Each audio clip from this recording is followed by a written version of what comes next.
now here to present about ASLR or some vulnerabilities they have found. It's Hector, Marco Gisbert, and Ismail Ripoll. Yeah. Thank you. Good morning, everyone. My name is Hector Marco. I come from the Universitat Politécnica of Valencia, Spain. And today I'm going to present our recent work related with, of course, security. And concretely, we found a weakness on the current ASLR implementation in Linux. So we start in the table of contents. So we start in a little overview of what is going to be disclosed here. It's not a 0 day, it's more like a weakness of a protection technique. And then we will present the weakness, the concrete weakness that we exploit. After that, we will present a demo in order to show you how to exploit this weakness of the current ASLR. And we discuss some mitigations to prevent this attack. And we've finalized with some conclusions. So the first question is, what have we done? So, we have analyzed the current address space layer randomization on Linux, and we found a weakness. We put a name to this weakness because for us it's easier to refer to this. So we will refer to this weakness as offset to lib. In next slides, you understand why we put this name. So at the end, we are able to build an attack which bypass the address space layer randomization on 64-bit architectures. And in addition, in our POC, we present an exploit which is able to bypass the 3 protection techniques that almost you know: non-executable bit, stack smashing protector, and address space layer randomization. We are able to bypass these 3 protections in less than 1 second. So I will show you the details how to do that. But again, it's not a 0 day, but a weakness in a design of the address space layer randomization. So we sent a patch to the Linux kernel developers to inform about this issue, but we don't get any answer from them. Okay. Almost you know how it works, the address space layer randomization. It's not a technique to remove the vulnerability, but make more difficult to build exploit, to get success on an attack. So address space layer randomization relies on knowing address. When you are trying to adjust an exploit, you need to know where the library, the libc is or whatever. And it's widely assumed that the address space layer randomization is effective when all memory areas are random.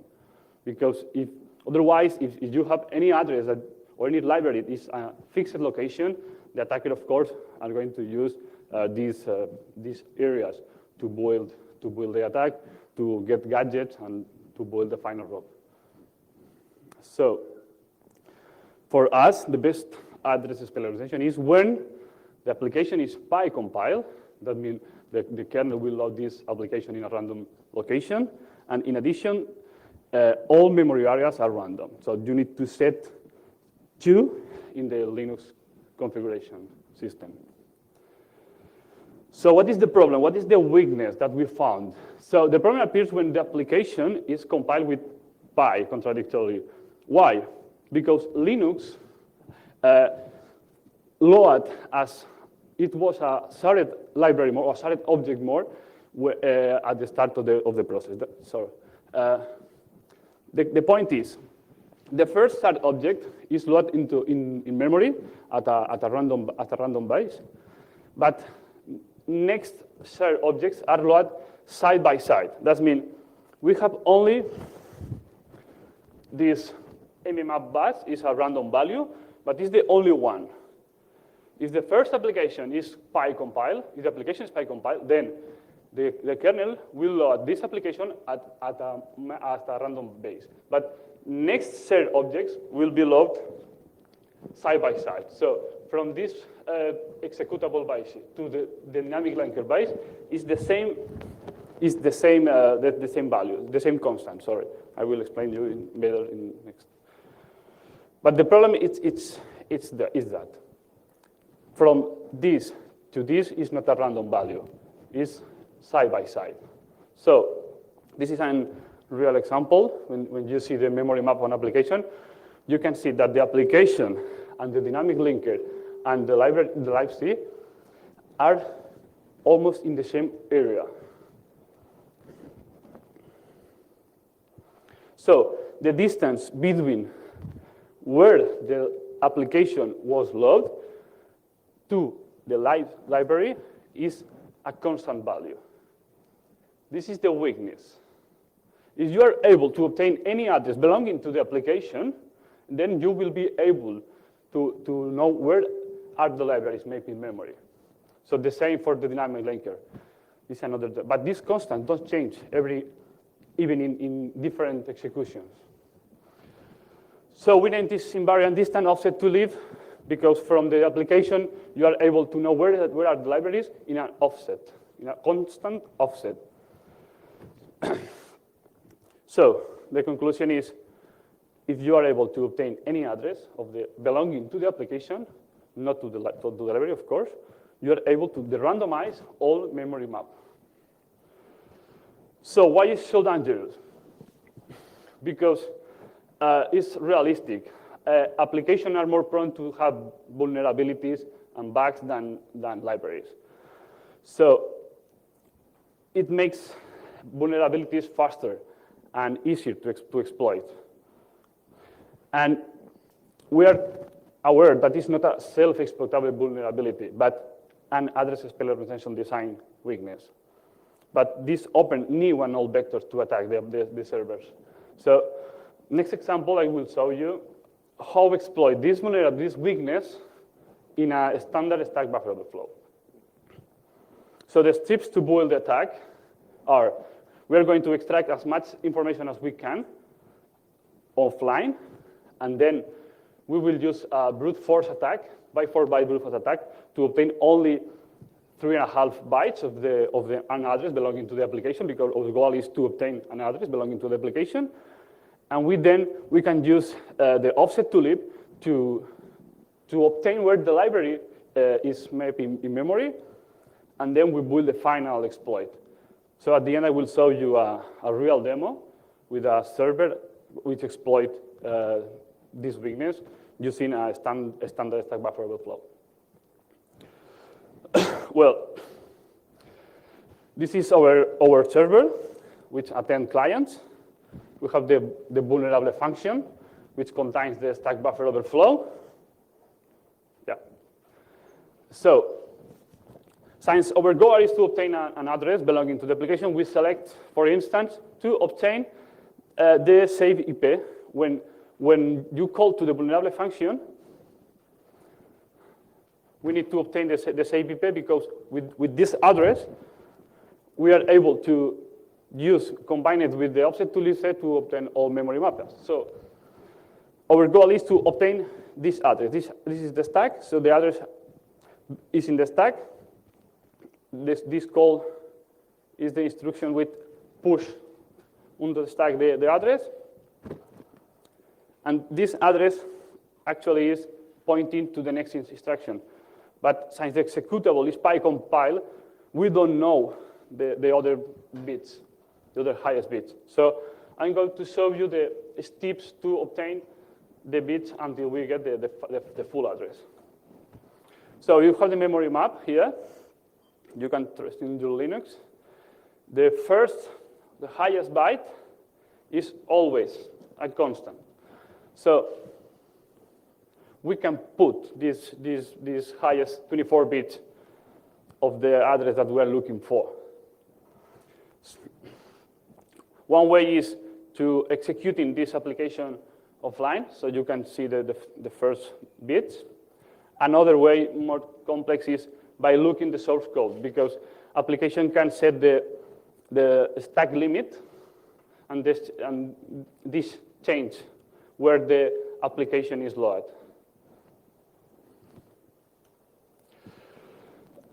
Well, so another static information that we can get offline is by looking the lowest bits. Why? Because the application, the executable need to be page aligned. So the lowest 12 bits are no for us. So to the F. So we are building the final address.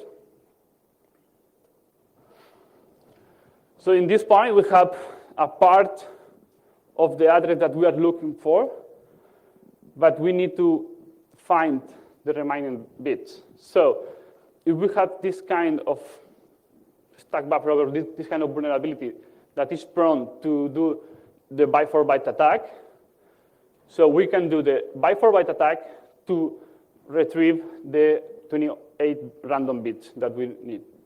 So the first byte is a special byte because we know the lowest 4 bits. Why? Because when we are doing a byte for byte attack, we can do this byte and then brute force the next byte. We are not able to do a byte, half byte attack. So in this case, we can fix the second part of the byte because it's the number 2, and this leaves us 16 attempts only. So after execute the attack, okay, we get this. This is the byte. So we put the letter C here. And the remaining byte is, we can achieve this by doing a byte for byte standard attack. So after the execution, we obtain this value, this by brute forcing this byte. And in this point, we have the address. So obtaining this address, so this is very important. On average, we do a small number of attempts. So we don't need hours and hundreds of attempts, thousands of attempts. So, well, in this point, we have the address, we have the offset to live there, but there are a detail. Is since the call to the vulnerable function, which puts the AVP on the stack, is done not in the first page, we need to adjust in order to randomize the executable. What does mean? This one means that this address belongs to the second page of the executable. So when we try to randomize the executable, we need to subtract this page in order to calculate the correct application base. So this is the formula. So we use the AVP, we do a simple mask, and then we adjust. This is for adjust where the application base is. So we put this value here, and then this is the actual application base loading memory. So with this value, it's straightforward to obtain our memory map, because we can use the offset to libs there to obtain where are the libraries. So these values are obtained from different distributions of Linux. So if you know that we are attacking one of the last versions of Ubuntu, we use this offset. That means that the distance between the application to the library is this value, or if you are using a Debian, is another value. Even in this case, if you don't know this value, since from this to this, the distance is small, you can maybe do some attempts more, but it's not critical, this value. The important thing is that from this to this is always the same distance. Even the dynamic linker that LiveC changed more because they add new features, new things, but dynamic linker is always the same. So we can use the offset to dynamic linker. It's more secure, but. So in this example, we're going to get in the application process mapping. So we need where the application is loading memory in runtime. And the offset to lib for the library and the dynamic linker and the libc. So the distance between the application and the library is a constant value, and we can calculate very easy where is the library, the libc. And the same for the dynamic linker. Okay, so this is how it works, but we think that to show you a more realistic proof of concept, it's better to bypass everything. So the POC that I'm going to show you bypass non-executable bit, stack smashing protector, address space randomization. We use 45 set to 2, and railroad is not very interesting, but only for completeness. So not that our attack doesn't use GOT, PLT, or something like that. We don't need to know where is this kind of information. And of course, we use a util. This is the compilating flags that we use. I think it's okay. I'm going to show you the demo.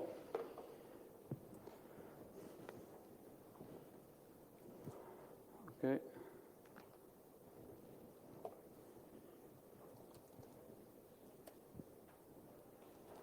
Okay, this is the server. We can see the vulnerable function here. It's a very simple Stack Buffer Overflow. The main server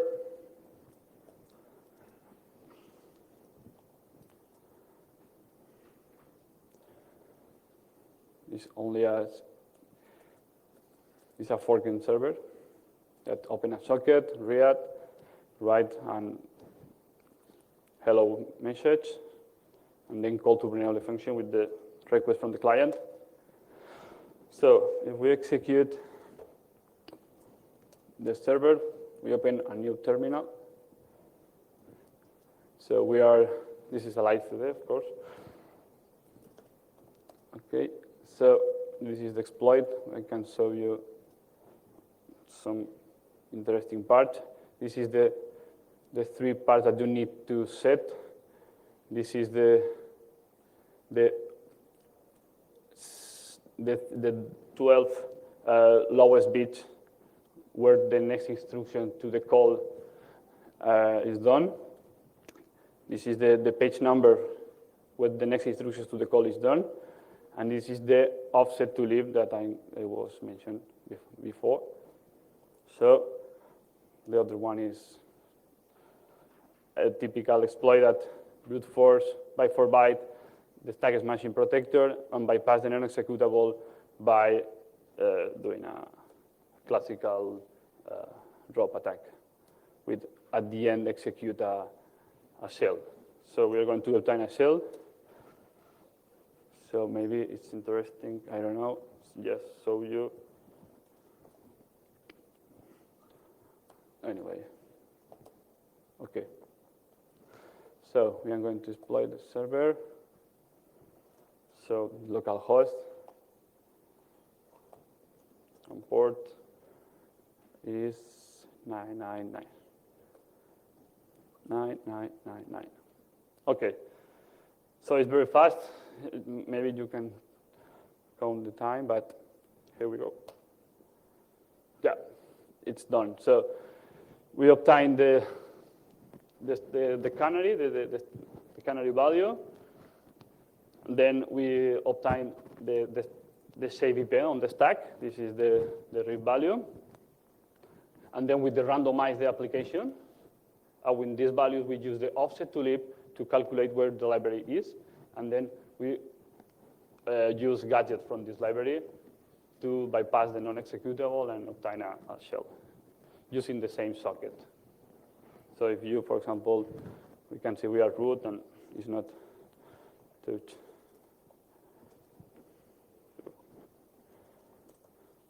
Hello. You can create files, whatever you want. This is the errors. As if we go to the root, we can see the file that we have created. This is the hello, yeah. Okay, and that's the part that I'm going to explain. Okay.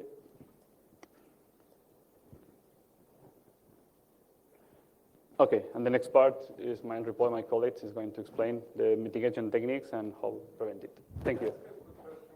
Okay. The brute force, I use the classic byte-for-byte attack. Yeah, the same, yeah. Yeah, you can extend the idea of use the byte-for-byte, not only for the canary and the save IP, but for any sensible data that you have on the stack, you are able to brute force them. Like for example, in 32-bit architecture, this is interesting in 64 architecture because you need to do a less effort to do a brute force attack against where is the library to comparing to the save IP. But in 32-bit architecture, it's the same because you only have 8 bits to brute force what is the library. But for example, in 32 architecture, you can brute force using the same concept, the pushed EVP. Well, I guess what I'm wondering is if you're doing a byte-by-byte brute force, so it's a 64-bit canary, right? Yeah. So what is it just that brute forcing to 64 is that fast down here, or how is that? Yeah, because the idea is that if you brute force the whole 64-bit word, yeah, it's going to be huge. It's impossible, basically. Yeah. Okay, it's many centuries of years you have to wait. But byte-for-byte means that you first attack one byte, the first one byte, and once you know that byte, then you can go to the second. So it's 255 attempts for the first, plus 255 for the next, plus not fair. How do you know that you got the first? Okay, it's when you are trying to brute force in this value, no? This is the question, real. So on the stack, if you don't touch anything, okay. Yeah, it's the same idea. Thinking about this as a canary, it's the same idea. This is the stack. The canary is offside, but it's the same idea. So if you have the canary on the stack and you don't touch anything, the application returns your request correctly. If you change only a single byte, the application crashes because the canary is not is a mismatch between the canary, so the application called to abort. So if you only change only one, you get a crash. And you try only 0, 0, and you try another attempt, 0, 1, until you get the correct byte. The point is, it's the timing that leads to the information, whether it was correct or not, in order to move on, right? So that's the timing side. It's not the time, it's that you get a no answer. For example, give me this page, and you use in the URL a very long URL, and you get a crash. It's not the same that page not found. You can differentiate between page not found and no answer, because this call to abort and crash, and the socket is closed, abort. It's not the same. You can differentiate. This is the key point of byte-for-byte attack. But the byte-for-byte attack is not our attack. It's, okay, anything else? I will go. Okay, maybe in the mitigation. Microphone. No. Okay, now it's working. Okay, so I'm going to be fast because we are running out of time. Okay, so basically, to avoid the exploitation, we can do two things. First, don't have a memory leak, because at the end, using byte-for-byte plus the static knowledge, we can an attacker can manage to have the base address and then find the address of the library. And the other is to make that leaked information cannot be used. Okay, so basically that's the idea around LS address space layout randomization, which is that maybe if there is a leak, okay, you can get it, but you cannot use it. Okay. Okay, so obviously write good applications, only output the information that you want. Don't, write good code, use Fortify as much as you want. Even in some cases, don't use C or use Ada, which do strict checking and so on. But it's impossible sometimes. And the other way to solve it is to make the information leaked useless. So, and how to do that? Pax did a nice job, and we will show some other let's see, okay, it's here. Okay, so just to figure out all the solutions, there are many, there are several. Okay, the weakness, how can be solved? But there are three possibilities. One is already available since 2003 or 4.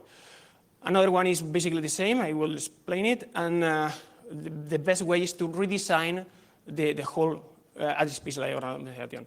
And there is another one which is related to how basically the canary can be checked. I mean, it's renew SSP.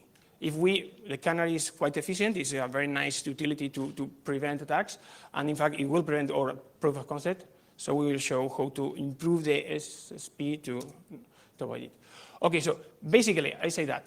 Where is the problem? The problem is that the current implementation of address space layer and randomization does not honor, does not fulfill the idea of MILS. MILS stands for multiple independent levels of safety or security. So there are basically the application code, which is binded or very too close to the libraries. The application code, we can assume that is more prone to bugs, is more, let's say, not well programmed, and libraries are more checked, more abused, used, and many users. So there is a difference between criticality or probability of bugs between the application and the library. So both codes shall be apart, not shall be together, because a bug in one endangers the other, which is the weakness. Okay, so PACS, already the people from GR Security did a nice job many years ago, and then his implementation of ASLR, address space layer randomization, is nice, in the sense that they put apart the executable, all the libraries, and the stack. They find 3 areas located each one at different places. Okay, so there are, if you know one pointer from one area, you can use it against the other. Okay, using the patch of PACS, we will not have this weakness. Okay, it's very robust and complete. It is, they do solve this weakness and many others. Unfortunately, maybe they do solve too many things. I mean, in some cases you cannot use the patch because it's related to exactly one version of, it's one version of Linux, so it's not in the mainstream. So we simply have created a small patch for Linux just to solve exactly this problem, not the whole thing solved by PACS, but only the weakness. And how to solve it? Easy. Just the idea is move the executable, put the executable code and heap on another place, at a different place. So the distance between the libraries and the executable code is random. So if you get an address from the executable code, you cannot use it against the library, which is where usually most of the gadgets for building ROMs are located. Okay, so basically it's exactly the same solution. It's a small subset of the PACS work. Okay, so yes, how it works, I mean, we implemented it, we send the patch to the Linux kernel developers and waiting for, I don't know. Okay, so this is a typical Pi application, side by side, very close together to the libraries, and using the small patch, a small number of lines changed, we can move it and another place, not fixed, but random also, but different, okay, different position. Okay, but this is just a patch, okay? This is a simple solution. This is a workaround for the problem. The real way to do it maybe is to add more entropy to the spatial layer randomization, and not in the sense that, to add more bits, because adding more bits to the number of entropy bits will be, okay, it's not bad, it's good, but byte for byte can be defeated. So the idea is it possible to move or to put apart libraries, one from each other, not only from the executable code, but every mapped library can be located at a different place. Okay, in 32 bits, the answer is easy. No, there is not enough memory space, virtual memory space, so we run out of virtual addresses. But in 64 bits, it's big. Okay, only in current processor only we have 48 bits of virtual space. And really for user applications, for the kernel serves the upper side, so only 47 bits are available for application. Okay, so is it possible to allocate at different positions? Let's see. Yeah, so every time you have a new mmap request, so a libraries load or the process request and, to map a block area, we can place everywhere we shall. The idea is it shall be put in a random place, not side by side, but whatever, okay? So where to put it? There are some places where can be located, okay? So we cannot allocate or find a place too near of the next one. I mean, this is allocated and this is free. So these are areas which are not eligible for allocating the block of memory because it will overlap the next one. So it seems that it's going to be something like a try and prove test and an iterative algorithm trying to find a random place, a random suitable place. But it can. Maybe it can be done a little bit better. Okay, so if we put together an algorithm very easily with a for or some other data structure, put together all the available addresses that can be used for allocating the requested memory map, in one shot, in one single random number, we can immediately find a place. These are the range of valid address where the new mmap area can be located. Okay, so immediately we can undo the map or unroll the packing and then immediately find a place. The nice thing about this is that the random maps are anywhere. Okay, can be even interleaved or can be out of order. So this increases the randomness or the entropy of ASLR in another dimension, not only an offset, but can be swapped. So it's quite difficult. Okay, and the next question is what about fragmentation? Because we are destroying the memory allocation. You are doing as bad as possible, so you can get a lot of fragmentation. Okay, so basically Wikipedia says that fragmentation is when you have a lot of blocks and free and allocated memory areas, but basically that is not true. Okay, Wilson says very correctly that the fragmentation is by definition the inability to reuse memory that is free. It don't care about holes, or free busy blocks, and so on. So considering that basically, and there was a paper about, I'm going to be on time. Robson says that what is the worst case fragmentation? And since we have a very huge memory space, 42 bits, 47 bits, and we have very small, compared with that, obviously, libraries and mallocs and allocations. The biggest library in my system, is 52 megabytes. And the smallest block is 1 page, okay? So basically to build the worst case scenario for fragmentation is that, believe it.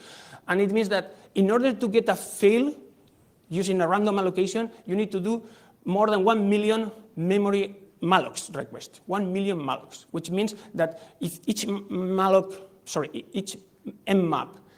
is 1 page, you need to waste at least, basically, you run out of RAM memory before you get a fault because of fragmentation, okay? Using, and even more, even if you want to do 1 million mmap, what is the probability that getting an error due to fragmentation using a random, completely random map allocator is basically, Octave says it's infinite. I mean, the probability of such a bad scenario is so low that, okay, so it's impossible to find it. Okay, so don't worry about fragmentation. Don't worry about the cost of implementing a, let's say, random algorithm allocator, and maybe the benefit is nice. Okay, so we designed it, we did not implement it, but okay, so the theory is there. Next. Okay, so patch, use the PAX patch, use a simple patch that only fixes that, or let's wait for a very new redesign of ASL, address space layout randomization. That are 3 ways to deter, to block, to mitigate the attack. Then the other way to mitigate the proof of concept, this is not related to the ASLR, but since many times the attackers has to bypass several things, is protecting or avoiding or blocking byte-for-byte attacks to SSPs, to Stacks Machine Protector. Okay, and basically the idea is it possible? Brute force can be done because every time the attacker makes an attempt to an address or to the canary value, to a stack guard, always see the same value, okay? If the attacker always see the same value, then you can make a brute force. You can check and try and check till you find it. What about if it is not? What about if every time the attacker checks the value of the canary, it is different? Okay, so renew SP is what we do. I skip because we are, okay, in any case. In another paper 1 year ago, we did a version of Stack's machine protector that renews the canary every time a process do a fork. And then we checked it, and well, it's out of this presentation, but using the renew SSP, which is a small tricky, brute force against the canary can be prevented, and then, consequently, the brute force against the next thing that is in the stack, the save IP, is prevented. And, okay, so the PUC will not be prevented, will be protected. Okay, we're on time? Yeah. And then the conclusion is we have found a vulnerability, a weakness in the implementation of ASLR, incrementing with the current version, incrementing the number of entropy bits directly is useless because a byte for byte is quite powerful, and it doesn't matter how many bits do you have because it's just an addition, not a multiplication. It's not, the complexity is not growing exponentially, but linear. PA applications are not more secure to this attack because PA application gives hints about where the libraries are located. It's tricky, but PI applications give hints, give more information about how we run in the program than non-PI applications. Okay, we have a small patch, a new version of ASLR, more, let's say, conceptually advanced. Entropy not only on the amount of randomness, but also in the places where each library can be located, and just a new SSP, which is a technique can be used to prevent the proof of concept. Okay, and perfect. So that's all. Questions? Or?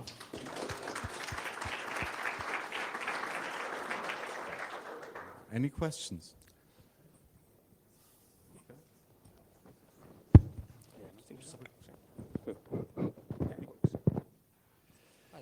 Probably a quite trivial question. If you have null bytes in the address and you're using, or your vulnerable server uses a function which stops copying if there is a null byte in the string that you're copying, would that prevent the attack as well?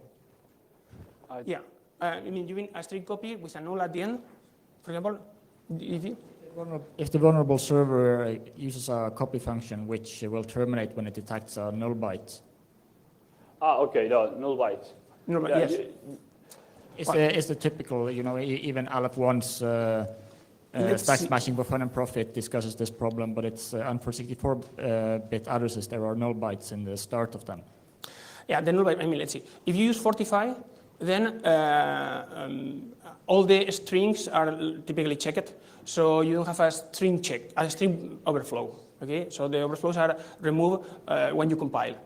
So, yeah, but in any case, the answer is yes. If you have a null at the end, then typically you cannot perform the byte for byte. And then you have to perform a full word to the canary and full word to the save IP.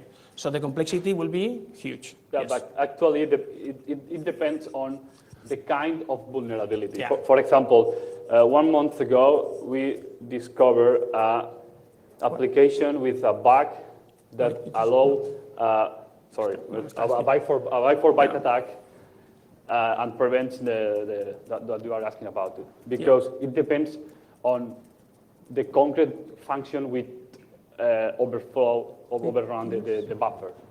For instance, we have a CV number. Yeah, maybe I skipped it too fast. You can check this. It extremely depends on how the vulnerability is shown. This is not a forking server. Right, that was my point, that if there is a function, of course, which copies everything, then you have this problem. But if the vulnerable function will terminate when it sees a null byte, then it would be more difficult to attack. Yeah, it's more difficult. Yeah, yes. Absolutely. Yeah, okay. It's more difficult. It depends on the yeah. But the idea is byte for byte vulnerability. Currently, you are 99% inside, so it's very dangerous. It's better disabled by.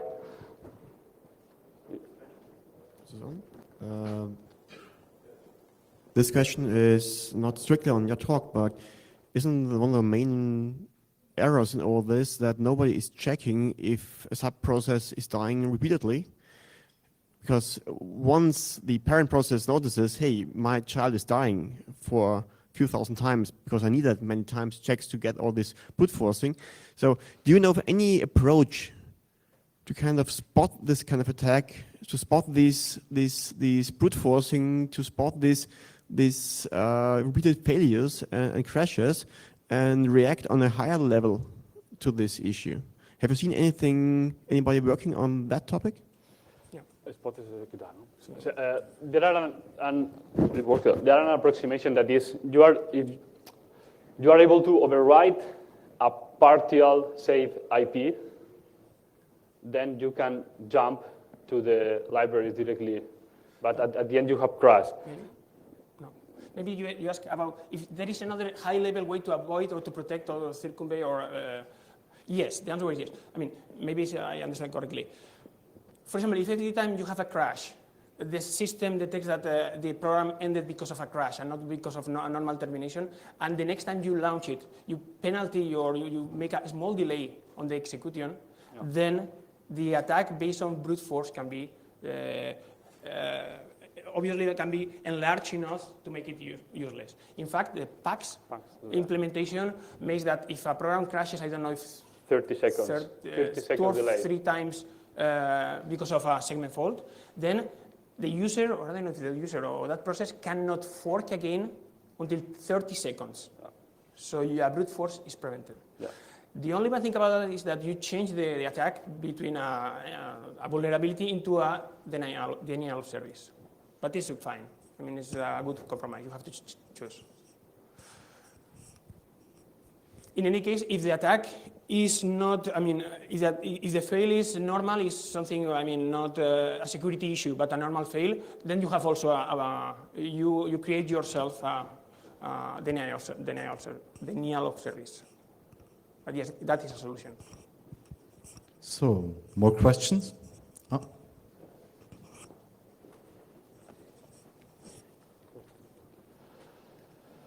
So you have a single anecdotal evidence of, prevalence in the wild. Have you done any sort of looking at how common the type of vulnerability that leads to the availability of byte-by-byte attacks is? Wow, it is hard. I mean, as far as we know, obviously, I mean, the worst vulnerability in the internet is SQL injection, and buffer overflow is the first one. Between buffer overflow, I don't mean like overall prevalence of all vulnerabilities. I mean, look at a bunch of other CVEs and say for all these other vulnerabilities that other people found, would the code be such that you could do this sort of byte-by-byte attack? I mean, between a normal vulnerability, if it is a string form, if it is a string copy vulnerability or a byte for byte, or we have not that fingers. We don't know the statistics. All right, because I mean, obviously, like you say right here, it's quite unlikely. Most of the time, it shouldn't be the case that you can do this sort of linear attack, and it seems a little, I don't want to say weird, but it's a little chosen, right? It's this exact type of vulnerability is vulnerable to a de-exponentiation of the protection mechanism, but. Maybe yes. It's not a general way to attack it. Absolutely agree. And it depends on the books, but you can check that. I mean, for example, there are still books like this, even worse, byte for byte, that can be used. I mean, we discovered it, I don't know, a few months ago. Yeah. And it's, yes. Absolutely. Everything cannot be done. I mean, we are limited on time. So, Yeah. But you're right, in any case. So, more questions? Okay, then thanks again. Thank you. Thank you.